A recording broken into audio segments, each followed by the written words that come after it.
बिस्मिल्लाहिर्रहमानिर्रहीम। अस्सलाम वालेकुम। आज हम बना रहे हैं पराठा।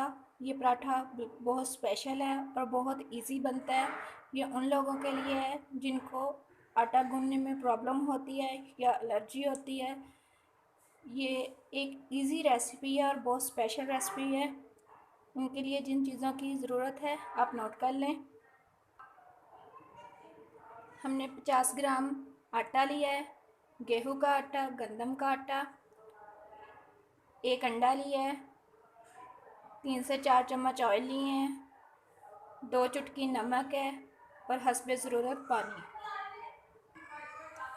पराठा बनाना हम शुरू करते हैं। सबसे पहले हम लेंगे 50 ग्राम आटा, इसमें डालेंगे नमक, इसे मिक्स करेंगे। साथ में इसमें डालेंगे पानी, इसे मिक्स करेंगे। इसमें पानी इतना ऐड करना है, इतना कि इसका ना एक मिक्सचर, पतला गाढ़ा सा मिक्सचर बन जाए। गूंदना नहीं है इसे हमने, बस इसका गाढ़ा सा मिक्सचर बनाना है। ये हमारा मिक्सचर तैयार हो गया आटे का। ये सिर्फ इतना पतला होना चाहिए। ये चेक करें आप, ये इतना पतला होना चाहिए, इतना पतला। अब हम इसमें एक अंडा डालेंगे। अंडे को अच्छी तरह इसमें मिक्स कर लेना। ये हमारा पराठे का मिक्सचर तैयार हो गया। ये इतना पतला होना चाहिए। आइए हम अब इसके पराठे तैयार करते हैं। हमने अपने फ्राई पैन को हल्की आंच पे थोड़ा गरम कर लिया है। अब हम इसमें ऑयल डालेंगे।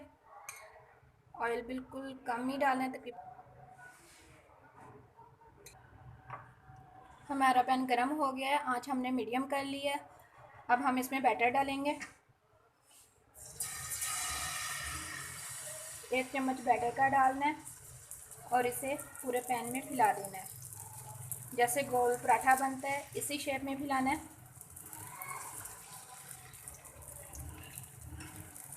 अब इसे 2 मिनट ऐसे ही पकने देना है। जैसे बिल्कुल पराठे की शेप बन गई है इसकी, हम इसे पलटेंगे। ये हमारा पराठा बनते हुए 1 मिनट हो गया है। अब हम इसे पलटेंगे, इसकी दूसरी साइड फ्राई करेंगे। पैन में ऑयल बिल्कुल थोड़ा सा डालना है। ये देखें कितना अच्छा पराठा बन रहा है। ये हमारा पराठा बिल्कुल तैयार हो गया है और ये बहुत ही नरम और खस्ता बनता है। पराठे तैयार हैं। हमारी ये वीडियो अगर आपको पसंद आई हो तो इसे ज़रूर सब्सक्राइब करें और साथ ही बेल आइकन को प्रेस कर दें। अल्लाह हाफिज़।